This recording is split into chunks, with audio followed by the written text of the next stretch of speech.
오늘 부활주일입니다. 부활주일에 부활장이라고 일컬어지고 있는 고린도전서 15장을 우리 함께 합독하겠습니다.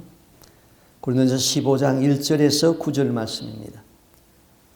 형제들아, 내가 너희에게 전한 복음을 너희에게 알게 하노니 이는 너희가 받은 것이요 또 그 가운데에 선 것이라. 너희가 만일 나의 전한 그 말을 굳게 지키고 헛되이 믿지 아니하였으면 이로 말미암아 구원을 얻으리라.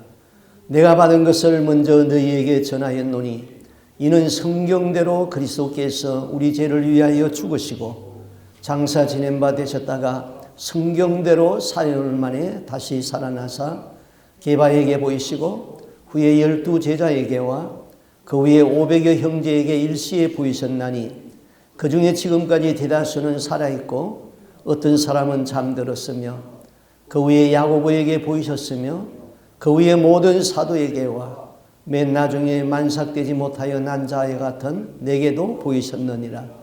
나는 사도 중에 가장 작은 자라. 나는 하나님의 교회를 박하였으므로 사도라 칭함받기를 감당치 못할 자니라. 아멘. 고린도전서 12장은 은사장이라고 그러고 고린도전서 13장은 우리가 아는 대로 사랑장이라고 그러고 고린도전서 15장은 부활장입니다. 기독교의 핵심은 십자가와 부활에 있는 것입니다. 그런데 예수는 십자가에서 죽고 무덤에서 분명히 살아났었는데 이 부활을 믿지 못하는 사람들이 상당히 많습니다. 예수님 당시에는 사두개인들이 부활을 믿지 아니했습니다. 또 오늘날들은 무신론자, 신이라는 것은 없다고 믿는 그런 사람들이 믿지 아니하고 또 공산주의자들은 무신론자이기 때문에 부활을 믿지 않습니다.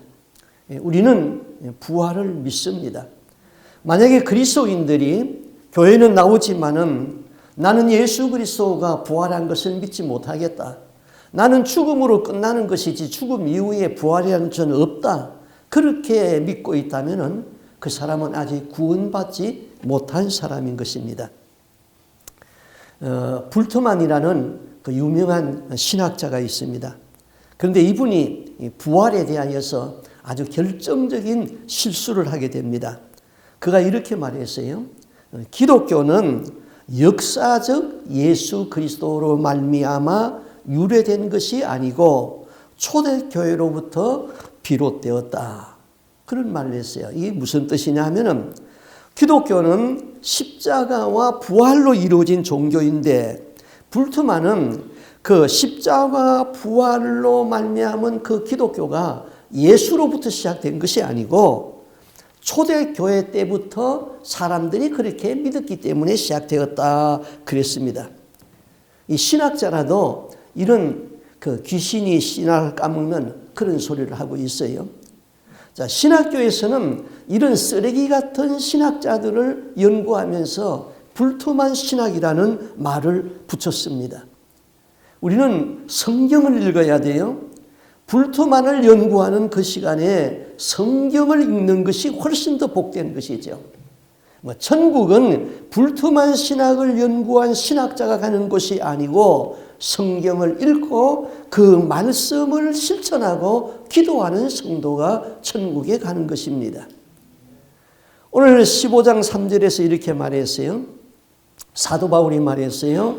내가 받은 것을 먼저 너희에게 전하였노니 이는 성경대로 그리스도께서 우리를 위하여 죽으시고. 자, 내가 전하였다. 이 말은 영어로 말하면은 proclaim, 선포했다 이런 뜻이에요.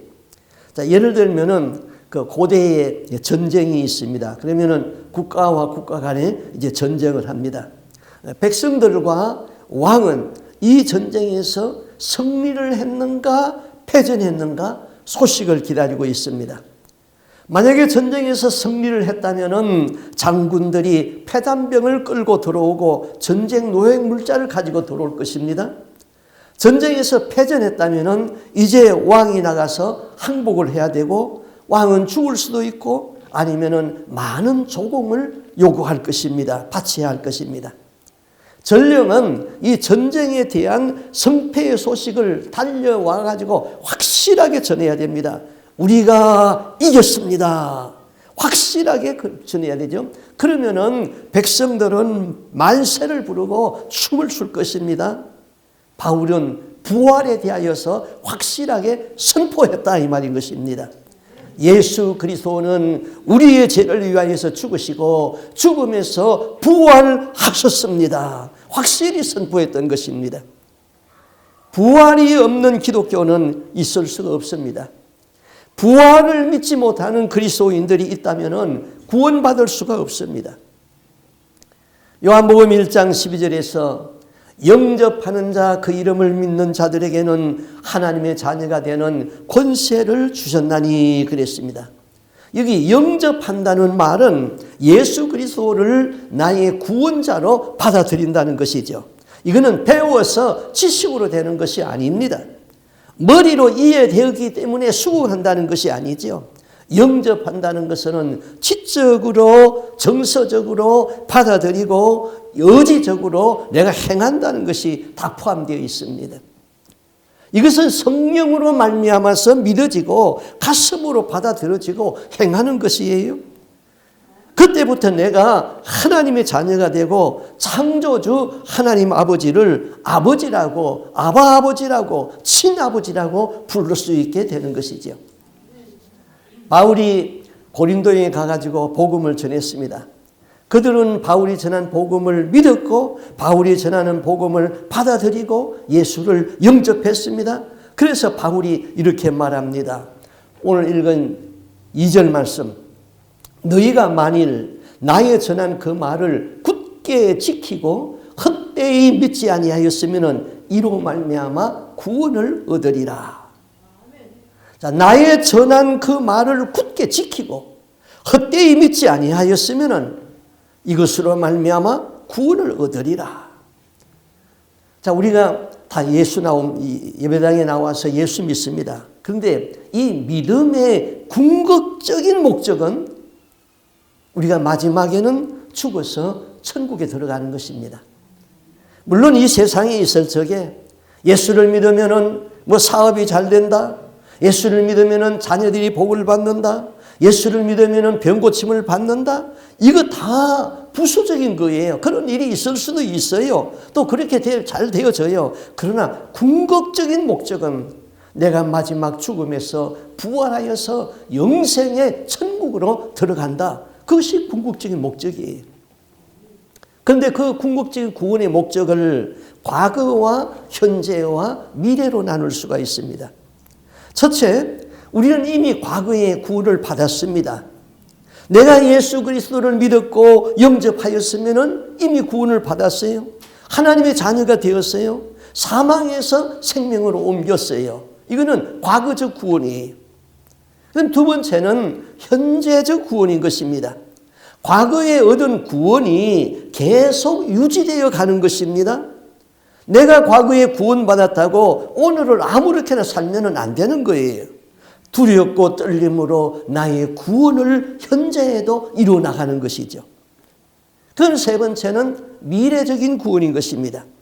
과거에 구원받은 것을 오늘에 잃어버리지 말고 날마다 죄를 이기면서 살다가 마지막에 죽음으로 구원이 완성되고 천국에 들어가는 것입니다.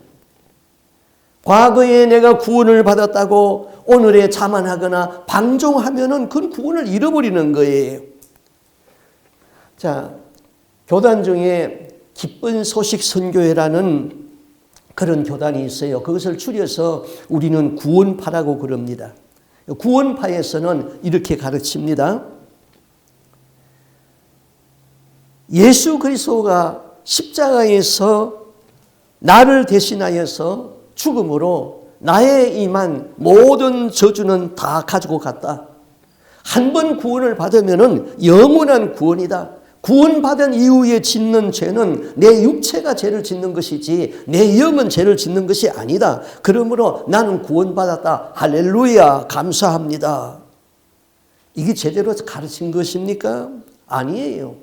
영과 육을 분리해가지고 이원론적으로 생각하면 안 됩니다. 만약에 내가 구원을 받았다고 구원받은 자로서의 할 일을 다하지 아니하고 방종하여 살면은 그거는 구원은 마귀에게 속은 구원이지요. 구원파의 구원론은 마귀가 주는 영감을 받아서 한 말인 것이에요. 그러므로 구원파의 교주 박옥수 목사는 귀신에게 속은 자인 것입니다. 귀신이 주는 영감을 받아서 잘못된 구원론을 가르쳐서 수많은 사람을 지옥으로 떨어지게 하는 박옥수 목사는 지옥에서 받을 심판이 큰 거예요. 박옥수는 하나님의 마음을 심히 아프게 한 이단 중에 이단인 것이죠. 구원받았다고 방종하면 안 됩니다. 두렵고 떨림으로 구원을 이뤄나가는 것이지요. 그래서 바울은 만일 하고 조건을 제시했어요. 만일 내가 전한 말을 굳게 지키고 헛되이 믿지 아니하면 이로 말미암아 구원을 얻으리라. 잡다한 토론이 필요 없습니다. 이 성경 말씀대로 믿어야 되는 것이죠. 하나님은 토론의 대상이 아니고 하나님은 믿음의 대상인 것입니다. 우리 신학에서 기독교 변정학이라는 것이 있습니다. 사람들이 잘 안 믿어지니까 그럴 적에 이런저런 이론을 끌어 들어가지고 이 사람을 이제 설득을 하려고 합니다. 그래서 기독교 변정학이 많이 발달되었습니다. 그러나 기독교는 이 설득한다고 믿어지는 것이 아니죠. 그 말씀 가운데 성령이 임해야지 믿어지는 것이죠. 지금은 고인이 되었습니다마는 그 차남진 목사님이라는 분이 있었습니다. 이분이 미국에서 유학을 하고 난 뒤에 한국에 오셔서 총신대학교에서 교수로 재직하고 있었습니다. 그런데 어느 해 여름에 그 신학생들 한 40명이 계룡산으로 여름 수련회를 갔어요. 그런데 이제 그늘 물가에서 텐트를 쳤는데 그곳에 이제 계룡산에 이 갑사라고 하는 큰 절이 있습니다. 그곳에서 멀지 않은 곳이었어요. 그 우물가에서 신학생들이 그곳에서 수도 중에 있는 중도를 만났어요. 그래서 논쟁이 붙었습니다. 기독교가 참 종교인가? 불교가 참 종교인가? 논쟁은 발전해가지고 양쪽에 수십 명이 때를 지어 앉아가지고는 이제 큰 소리가 왔다 갔다 했습니다. 그때 한 신학생이 이렇게 제안을 했습니다. 이 절에도 주지 스님이 계실 터이고 우리는 서울에서 교수님을 모시고 왔는데 두 분을 모시고 어느 종교가 진짜 종교인지 우리 한번 토론을 합시다. 그러니까 반대하는 사람이 없었어요. 그래서 장소는 갑사절의 안마당이었고 시간은 오후 5시. 그래서 절 안마당에는 수도성들이 수십 명이 앉아 있고 반대편에는 신학생들이 한 40명이 이제 앉아 있었습니다. 제일 먼저 연사로 나온 분은 그 절에 이제 주지성이 나와서 이제 이야기를 했습니다. 이 절의 주지스님은 그 신학교를 3년 동안 다니다가 그만 하나님은 없다 하고 중퇴하고 주지성이 된 사람이에요. 스님은 2시간 동안 이야기를 하면서 기독교에 대한 공격을 시작했습니다. 기독교가 2000년 역사를 통하여서 교회가 잘못된 일을 한 것을 사건을 조목조목 들어서 반박을 했습니다. 그 사람은 신학교 다닐 적에 비교 종교학을 공부한 사람인데 신학교 3년을 중퇴하고 이제 뭐 선임이 되었으니 기독교에 대해서 얼마나 많이 잘 알겠습니까? 그리고 결론으로 그분이 말하기를 예수는 세계의 3대 성자 중에 한 사람이지 결코 그는 신이 될 수 없다 그랬습니다. 그 다음 연사는 이제 차 목사님 차례가 되었습니다. 차 목사님은 하나님께 기도하면서 성령의 도움을 구했습니다. 그래서 차 목사님은 딱 5분을 이야기했어요. 지금까지 주지스님이 기독교에 대하여서 비판한 것은 모두가 다 사실입니다. 역사적으로 교회는 잘못을 저지른 것이 너무나 많았습니다. 그런데 한 가지 질문을 하겠습니다. 스님께서는 예수 그리스도를 세계의 3대 성자 중에 한 사람이라고 했는데 예수는 정말로 성자이십니까? 그렇습니다. 한 가지 더 묻겠습니다. 성자이신 예수가 거짓말을 하십니까? 성자는 거짓말을 하지 않습니다. 거짓말을 하면은 성자가 아니고 성자가 될 수가 없습니다. 그러면 하나 더 묻겠습니다. 성자이신 예수 그리스도께서 말씀하시기를 나는 길이요 진리요 생명이니 나로 말미암지 않고는 아버지께로 올 자가 없느니라 하셨습니다. 그리고 나는 그 부활이라고 하였습니다. 나를 믿는 자는 죽어도 산다고 하였습니다. 그 말이 정말입니까? 차목사의 말에 그만 스님은 할 말을 잃어버리고 얼굴이 붉어져 가지고는 법당으로 들어가 버렸습니다. 성자가 거짓말을 한다면 성자가 될 수가 없는 것이지요. 예수는 말씀했습니다. 나를 본 자는 아버지를 보았다. 나는 부활이요 생명이다. 나로 말미암지 않고는 아버지께로 갈 자가 없느니라. 예. 그리스도는 성경대로 살아나셨다 그랬어요. 오늘 15장 3절 말씀을 우리 한 번 더 같이 읽어보겠습니다. 내가 받은 것을 먼저 너희에게 전하였노니 이는 성경대로 그리스도께서 우리 죄를 위하여 죽으시고 장사 지낸 바 되었다가 성경대로 사흘 만에 다시 살아나사. 자, 성경대로 살아나셨다고 두 번이나 강조해서 말씀했습니다. 이 성경대로 이 말씀이 굉장히 중요한 것입니다. 이스라엘 백성은 성경을 믿었습니다. 물론 그때는 신약 성경이 없었으니까 구약 성경을 믿었지요. 그 성경에 메시아가 이 땅에 온다는 것을 예언했고 메시아는 이 땅에서 죽은 자 가운데서 살아나실 것이라는 것을 기록했습니다. 이사야라는 선지자가 있었습니다. 그는 예수님이 오시기 전에 700년 전의 사람입니다. 그 이사야는 벌써 예수 그리스도에 대하여서 그의 생애를 다 예언을 했지요. 그가 예언한 성경이 이사야서 53장입니다. 유대인들에게는 구약 성경을 읽어라. 신약 성경은 음란 잡지를 볼지언정 신약 성경을 읽지 말아라. 그러나 구약 성경 중에 이사야 53장을 읽지 말아라. 그렇게 말하는 그 성경이에요. 이사야 53장 6절에서 우리 한번 같이 읽어보겠습니다. 예수님이 오시기 전 700년 전에 이사야가 한 말이에요. 우리는 다 양 같아서 그릇 행하여 각기 제 길로 갔거늘 여호와께서는 우리 모두의 죄악을 그에게 담당시키셨도다. 그가 곤욕을 당하여 괴로울 때에도 그의 입을 열지 아니하였으며 마치 도수장으로 끌려가는 어린 양과 틀 깎는 자 앞에서 잠잠한 양같이 그의 입을 열지 아니하였도다. 그는 곤욕과 신문을 당하고 끌려갔으나 그 세대 중에 누가 생각하기를 그가 살아있는 자들의 땅에서 끊어짐을 마땅히 형벌받을 내 백성의 허물때물이라 하였으리요. 그는 강포를 행하지 아니하였고 그의 입에 거짓이 없었으며 그의 무덤이 악인들과 함께 있었으며 그가 죽은 후에 부자와 함께 있었도다. 이 바로 이사야가 오실 예수의 생애에 대해서 예언한 말이에요. 예수 그리스도가 우리의 죄를 담당하고 도살장에 끌려가는 양같이 죽임을 당한다는 것입니다. 그리고 그 무덤이 악인과 함께 되었으며 그 묘실이 부자와 함께 되었다. 예수님이 십자가에 죽으실 적에 양쪽 좌우편에 두 개의 십자가가 되어 있었습니다. 그 십자가에는 당시 밀란과 살인을 저지른 악한 악인들이 거기에 처형되었습니다. 예수님을 그들과 함께 처형한 것은 예수도 악인이라는 것입니다. 또 그 묘실이 부자와 같이 되었다.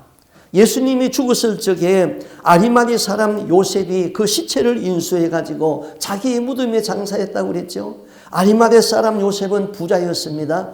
당시 부자들의 무덤은 바위에다가 구멍을 뚫어서 거기다가 시체를 넣었습니다. 가난한 사람들은 그냥 땅에 묻었습니다. 그런데 아리마다 사람 요셉이 자기가 죽으면 들어간 무덤에 예수의 시체를 내려서 거기다 묻었어요. 그래서 예수의 무덤이 악인과 함께 되었고 그 묘실이 부자와 함께 되었도다. 벌써 예수님이 오시기 전에 700년 전에 이사야가 오실 예수에 대해서 그렇게 예언했죠. 그리고 또 이사야는 예수 그리스도가 죽은 자 가운데서 살아나신다는 부활도 예언을 했어요. 이사야 26장 19절 말씀을 한번 읽어보겠습니다. 주의 죽은 자들은 살아나고 그들의 시체들은 일어나리이다. 티끌에 누운 자들아 너희는 깨어 노래하라. 주의 이슬은 빛난 이슬이니 땅이 죽은 자들을 내어 놓으리라. 예수님이 십자가에 죽으실 적에 이스라엘 공회는 예수를 죽여야 되겠다는 그런 프레임을 만들었습니다.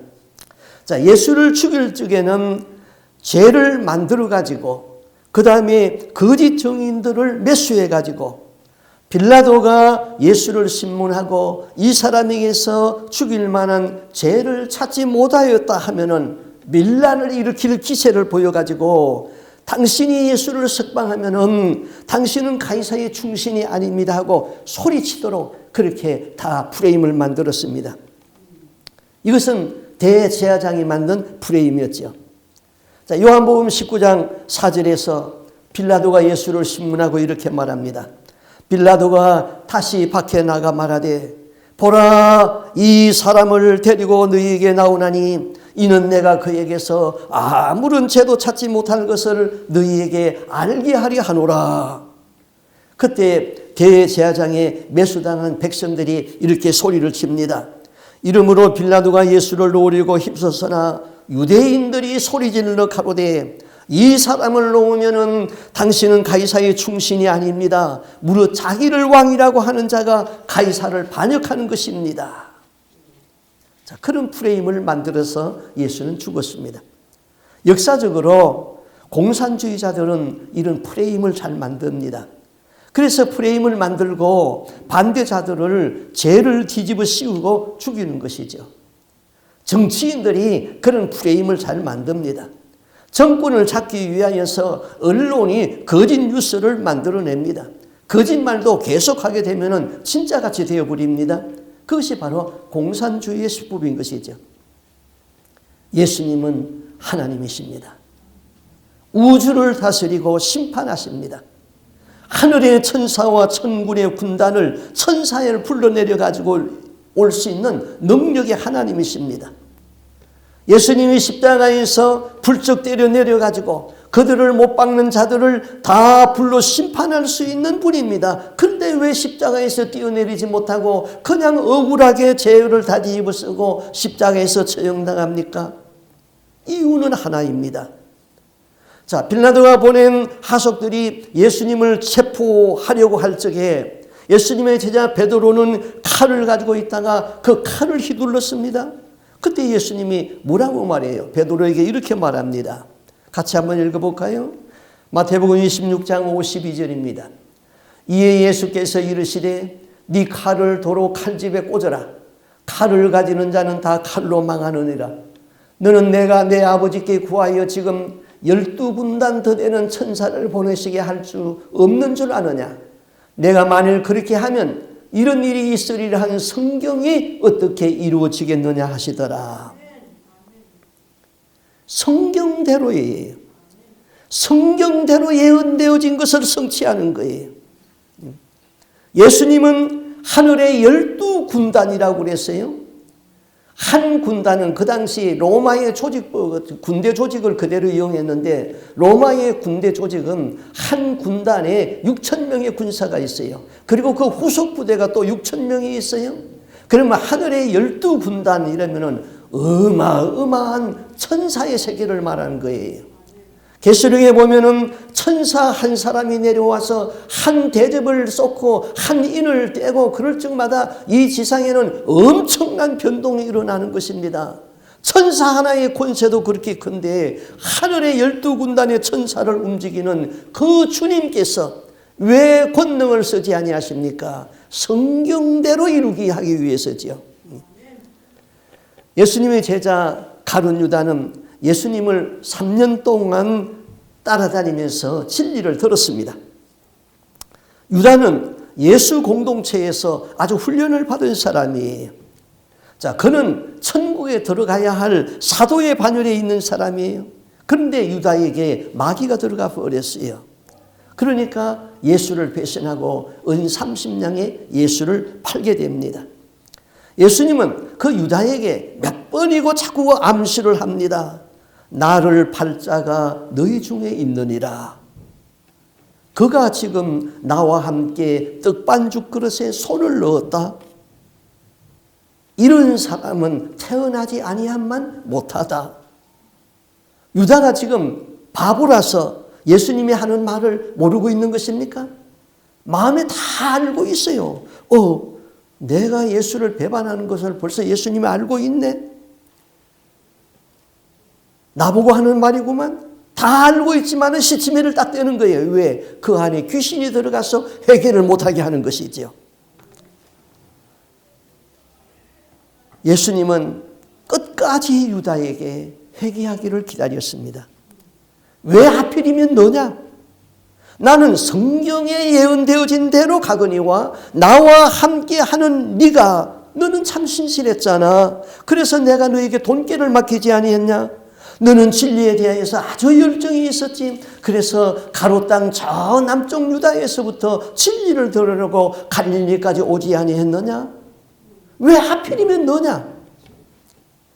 우리는 유다 같은 사람이 되면 안 됩니다. 누군가가 예수를 팔 것입니다.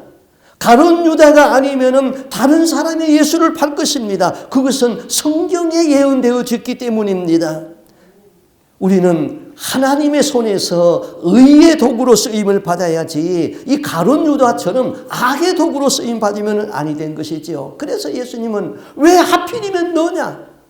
네가 아니면 다른 사람이 팔 텐데 너는 예수 공동체에서 나와 함께 3년을 진리를 배우지 않았느냐? 왜 네 속에 마귀가 들어갔느냐?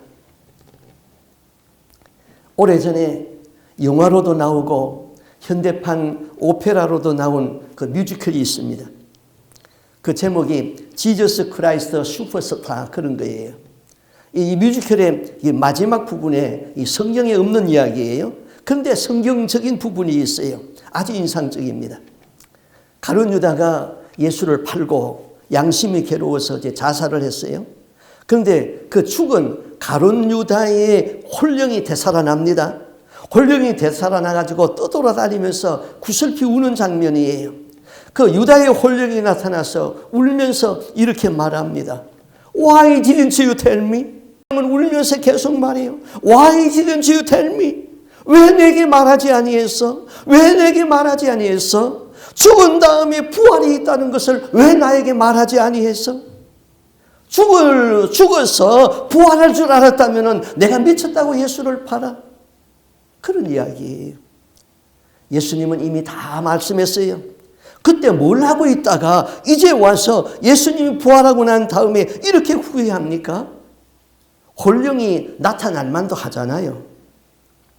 이렇게 억울하고 이렇게 불안한 일이 어디에 있어요?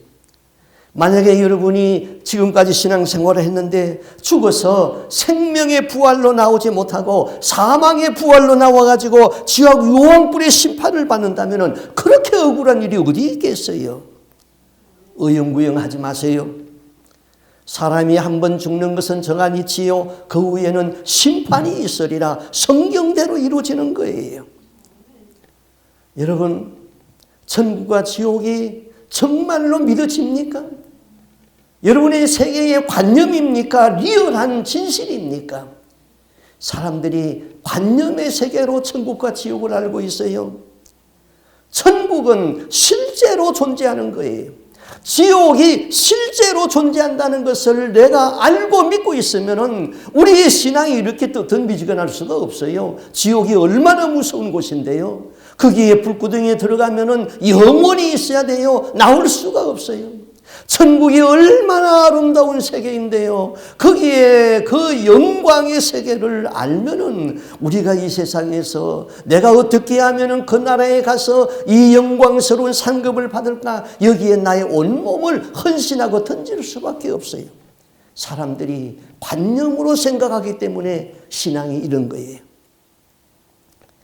그 다음 부활의 정언에 대해서 이렇게 말했습니다. 자, 예수님은 십자가에 죽으시고 부활하셨어요. 그리고 부활한 몸을 이 세상에 있을 적에 한 10번 제자들에게, 사람들에게 나타냈습니다. 가장 먼저는 그 막달라 마리아에게 나타나서 부활한 모습을 보여주었죠. 또 도마가 없는 다른 제자들한테도 보여주었어요. 또 도마를 포함한 제자들이 있는 데서 예수님이 부활한 것을 보여주었어요. 또 일시에 오늘 읽은 성경에 500여 형제에게 나타나가지고 성천하는 모습을 보여주었어요. 또 엠마오로 가는 제자들에게도 나타나 보여주었어요. 또 시몬 베드로에게 보여주었어요. 또 바울에게도 보여주었어요. 또 예수의 형제 야고보에게도 보여주었어요. 그런데 오늘 읽은 성경에는 그 15장 6절을 다시 한번 읽어보겠습니다. 그 후에 500의 형제에게 일시에 보이셨나니 그 중에 지금까지 대다수는 살아있고 어떤 사람은 잠들었으며. 자, 예수님이 부활하시고 성천하실 적에는 그 예루살렘에 있는 감난산에서 성천했어요. 그런데 거기에 한 500여 명이 모여서 부활하신 예수님이 하늘로 올라가시는 것이 보여졌습니다. 그런데 바울이 이 고린도전서는 그 주후 56년에서 58년경에 기록되어진 성경이에요. 고린도전서는 예수님이 부활하신 이후에 한 23년 후에 기록되어진 거예요. 그때 바울이 이 고린도전서를 기록하면서 그 부활을 목격했던 500여 형제들이 지금 거의 다 살아있다. 그리고 어떤 사람은 죽었다. 나이가 많아서. 그 살아있는 사람 중에 어떤 사람은 지금 예루살렘에 살고 있고, 어떤 사람은 갈릴리에 살고 있고, 어떤 사람은 저 다메섹이라는 동네에 살고 있으니 부활이 그렇게 의심스러우면 그 사람들에게 찾아가서 물어보라. 그 얘기예요. 부활을 목격한 증인들이 많이 있다는 것입니다. 예수님 당시에는 부활하신 예수님을 직접 보았어요. 성천하신 이후에는 부활하신 모습을 이제 다른 모습으로 보죠. 바울은 어떻게 보았습니까? 빛 가운데 나타나신 주님, 그리고 부활하신 주님의 음성을 들었죠. 사도 요한이 pat모섬에서 주님을 만났을 적에는 요한은 그 앞에서 숨도 제대로 쉴 수 없을 같이 죽은 자 같이 되어버렸어요. 그런 모습으로 부활하신 예수님을 봤어요. 스데반은 돌에 맞아 순교하면서 부활하신 주님을 보았는데 예수님이 하늘 보좌에 서서 응원하는 모습으로 보았어요. 어떤 분에게는 그 손에 십자가에서 못 박힌 그 피 묻은 그 손을 보여주십니다. 예수님의 부활은 확실한 거예요. 그런데 부활을 목격한 사람들이 다 다양하죠. 예수님의 제자 도마는 예수가 부활했다는 소식을 듣고 이런 말을 했어요. 나는 도무지 믿을 수가 없지. 예수님이 십자가에서 못 박혀 죽은 것은 내가 분명히 아니까 내가 손을 넣어서 그 손에 못자국을 만져보고 내 손을 옆구리에 넣어서 그 창자국을 만져보기 전에는 내가 믿지 못하겠다 그랬어요. 그런데 예수님이 어느 날 도마에게 나타나서 말했습니다. 네 손을 내밀어 내 옆구리에 넣어보라. 도마가 손을 거기에 넣어서 만졌겠어요? 못 만졌어요. 엄연히 앞에 살아있는 그 예수님을 보고 당신이 진짜 예수요? 하고 손을 넣겠습니까? 그 자리에서 무릎을 꿇고 당신은 나의 주요 나의 하나님이십니다 하고 고백을 했던 것이죠. 예수님은 예수의 형제 야고보가 있었습니다. 그런데 그 성경에 말하기를 그 형제라도 예수를 믿지 아니하더라. 그런 말이 성경에 있습니다. 예수의 형제들까지도 예수님이 살아있을 적에는 예수가 미쳐서 헛소리하는 줄 알았어요. 그래서 귀신 들렸다고 그 어머니와 함께 잡으러 온 일도 있었습니다. 그런데 부활하신 예수님이 그의 형제 야고보에게 보여주었습니다. 그때부터 야고보는 예수를 부르는 호칭이 달라졌어요. 전에는 나의 형 예수 그랬는데 나의 주, 나의 하나님 그렇게 고백을 했습니다. 사도 바울 자신도 부활하신 예수를 만났다고 증언을 했죠. 자, 오늘 15장 8절에는 맨 나중에 만삭되지 못하여 난 자 같은 내게도 보이셨느니라. 나는 사도 중에 지극히 작은 자라. 내가 하나님의 교회를 핍박하였으므로 사도라 칭함을 받기에 감당치 못할 자라 그랬어요. 바울이라는 사람은 예수 믿기 전에는 사울이라는 이름으로 유대교에 속한 사람이었습니다. 예수 믿는 사람들에게 적지 않은 해를 끼친 사람이죠. 믿는 사람들을 붙잡아 가지고 강제로 예수를 부인하게 하고, 또 서대반이 예수를 증거하자 사람들이 그를 돌로 칠 적에 그 옷을 벗어서 사울이라는 사람의 발 앞에 두었다. 이것은 사울이 진두지휘했다 이 말입니다. 이런 사람은 돌로 쳐서 죽여도 된다 하고는 사울이 지휘를 했다는 거예요. 그런데 이 사람이 다메섹이라는 도시에 예수 믿는 사람들이 많다는 정보를 입수했습니다. 그래서 당시 최고의 권력자 대제사장에게 가가지고 그들을 잡아서 예루살렘으로 오라는 그런 사명을 가지고 몇 명의 군사와 함께 지금 다메섹으로 가고 있었습니다. 다메섹 동리에 거의 가까이 왔을 적에 갑자기 공중에서 강한 빛이 사울에게 쫙 내려졌습니다. 사울은 그 빛 앞에서 그냥 땅에 엎드려졌습니다. 공중에서 말씀합니다. 사울아, 사울아. 사울이 땅에 엎드려서 말합니다. 주여 누십니까? 나는 네가 핍박하는 예수다. 일이 너에게 가시채를 뒷발질하는 것 같이 너에게 고생이니라. 사울은 그렇게 해서 부활하신 예수를 만났습니다. 같이 가던 사람들은 소리는 들었으나 무슨 말인지 알아들을 수 없었습니다. 그러나 사울은 분명히 들었습니다. 일어나서 성으로 가라. 너에게 하여야 할 일을 알려줄 사람이 있다. 사울이 일어났으나 그 빛 앞에서 장님이 되어버렸습니다. 아무것도 볼 수 없었습니다. 사람들은 사울을 이끌고 다메섹이라는 동리에 한 집에 들어갔습니다. 사울이 식음을 전폐하고 기도하고 있었습니다. 그때 예수님은 신실한 아나니아라는 사람을 불러서 이렇게 말합니다. 지금 사울이 어디에 있으니 너는 그에게 가서 기도하여 그의 눈을 띄우라 그랬습니다. 그렇게 해서 사울은 예수를 만났습니다. 그리고 유대교에서 전환하고 예수의 부활의 증인이 되었던 것입니다. 그러면서 15장 9절에 이렇게 말합니다. 나는 사도 중에 지극히 작은 자라. 내가 교회를 핍박하였으므로 사도로 칭함을 받기에는 감당치 못할 자라.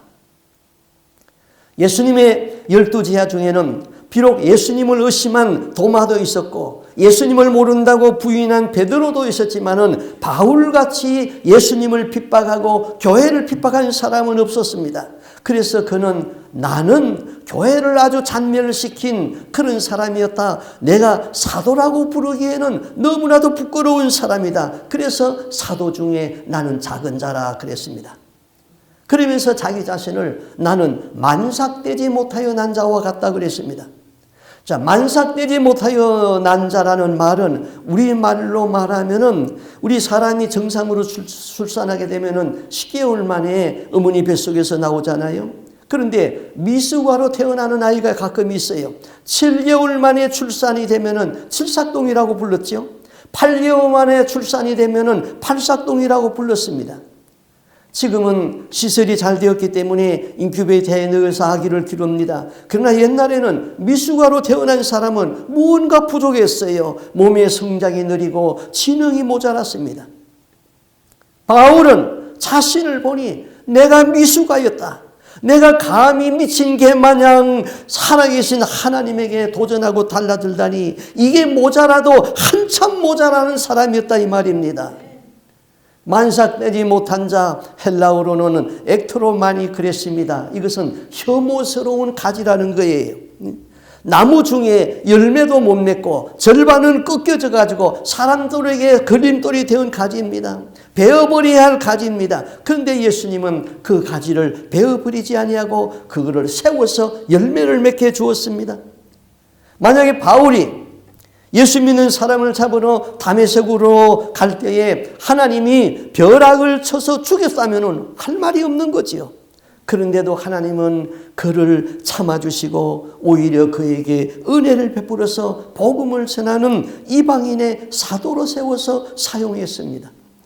만약에 여러분이 죄를 지었을 적에 하나님이 그 자리에서 벼락을 써서 죽었다면 어떻게 하겠어요? 할 말이 없는 것이지요. 아직도 세상에서 방황하고 있는 사람들을 하나님이 그 영혼을 불러간다면 지옥으로 가는 것이지요. 어떻게 하겠어요? 그러나 하나님이 지금도 기다려주는 것은 회개하고 돌아오라. 내가 너를 기다리고 있다. 나는 너를 위하여서 십자가에서 피 흘려서 너를 구속하였다. 제발 마귀의 올무에서 벗어나서 돌아오라. 하나님은 지금도 기다리고 있는 거예요. 바울은 예수 그리스도의 기다림에 너무나도 감격했습니다. 나 같은 것은 벼락을 맞아 죽어도 마땅한데 나를 위하여서 이렇게 참아주시고 나를 불러서 사도로 불러주셨다. 너무나도 감격스러웠어요. 그러면서 바울이 이제 점점 예수에 대해서 깊이 은혜를 체험합니다. 그리고 주 61년에서 63년에 로마 옥중에 수감되었을 적에 에베소에 있는 성도들에게 편지를 하면서 이렇게 말합니다. 에베소서 3장 8절에 모든 성도 중에 지극히 작은 자보다 더 작은 나에게 이 은혜를 주신 것은, 조금 전에는 사도라고 그랬어요. 나는 사도 중에 제일 말미라는 거예요. 그런데 생각해 보니까 사도 너무 거창한 거다. 나는 성도 중에서 지극히 작은 자다. 그렇게 자기를 나타냈어요. 그 다음에는 또 디모데전서 1장 5절에는 그의 아들 믿음의 아들 디모데에게 편지할 적에는 이렇게 말했어요. 나는 죄인 중에 내가 괴순이라. 이제는 죄인 중에 최고의 우두물이라는 거예요. 바울은 하나님의 은혜가 충만할수록 그는 깊은 죄의식을 느꼈고 자신을 더 낮은 곳으로 낮추었습니다. 곡식은 익을수록 고개를 숙이고 사람은 겸손할수록 자기를 낮추면서 다른 사람을 나보다 낮게 여기는 것입니다. 내가 잘났다고 머리를 드는 순간 사탄은 그를 가만두지 않습니다. 기독교의 가장 귀한 덕은 겸손의 덕인 것입니다. 그래서 안드레 머레이는 겸손에 대하여서 이렇게 정의를 했습니다. 겸손은 마음의 완전한 평온을 말한다. 겸손은 아무것도 기대하지 않는다. 아무도 나를 칭찬하지 않을지라도 내가 비난과 멸시를 당할지라도 겸손은 나를 평안하게 한다. 그렇죠? 내가 기분 나쁜 말 한마디 들었을 적에 내 마음이 부글부글 끓어오르는 것은 뭐 때문입니까? 아직도 내 자아가 살아있다는 거예요. 그 자아가 다 깨어져야 되는 것입니다. 다 내려놔야 되는 것입니다. 겸손하면은 사탄이 들어올 수가 없고, 겸손하면은 하나님은 우리를 끝까지 들어서시는 것입니다. 우리는 자기를 낮추고 다른 사람을 나보다 더 낮게 여기는 그런 마음의 진실한 겸손을 바울에게 배워야 됩니다. 그리고 성령으로 말미암아 부활이 믿어지는 확실한 부활 신앙이 살아야 됩니다. 그리고 부활 시에는 사망의 심판의 부활이 있습니다. 그 심판의 부활은 부활에서 지옥으로 들어가는 것입니다. 그런 부활이 아니고 생명의 부활로 나와서 우리가 영원한 천국에 들어갈 수 있는 그 영생의 부활이 저와 여러분에게 있기를 바랍니다. 아멘. 기도하겠습니다. 주 하나님 아버지, 예수님은 이 땅 위에 오셔서 우리의 재앙을 감당하고 십자가에 죽으셨습니다마는 성경대로 그는 부활하셨고 성경대로 장차 많은 사람들의 심판주로 또 이 땅 위에 강림하실 것입니다. 사람이 한 번 죽는 것은 정한이지요. 그 위에는 반드시 심판이 있다고 했습니다. 오늘 우리는 그 심판대 앞에 서신 자신의 모습을 보게 하여 주옵시고 주님을 믿는 바른 신앙 고백과 함께 죽음에서 사망의 심판의 부활이 아닌 생명의 영생의 심판으로, 생명의 영생의 구원으로 나올 수 있도록 우리에게 믿음을 주시옵시고 회개의 영으로 임재하여 주옵시고 바른 신앙 고백이 있게 하여 주시옵소서. 하나님 아버지, 사람들이 교회는 나옵니다. 그러나 천국과 지옥이 관념의 세계에 있습니다. 천국이 실제로 믿어지고 지옥이 실제로 믿어진다면 내 삶이 이렇게 의용부용할 수가 없습니다. 지옥이 실제로 있는 것을 믿어진다면 그 지옥의 심판이 얼마나 무서운데 우리가 죄를 떨쳐버리지 아니할 수가 없습니다. 회개의 영으로 역사하고 기도하고 부르짖을 수밖에 없습니다. 하나님, 천국이 관념의 세계가 아니고 실제의 세계고 너무나 영광스러운 세계를 내가 믿어진다면 내가 어찌 이렇게 의용부용 신앙생활 할 수 있겠습니까? 우리로 하여금 그 천국의 영광이 믿어지게 하여 주시옵소서. 그리고 우리가 장차 이 세상에서 바른 신앙 고백과 함께 우리의 구원을 잃어버리지 아니하고 두렵고 떨림으로 구원을 이뤄나가서 죽음과 함께 생명의 부활로 나와서 영생의 천국에 들어갈 수 있는 그 은혜가 여기에 있는 우리 모든 사람들에게 있게 하여 주옵소서. 존귀하신 예수님 이름으로 기도하옵나이다. 아멘.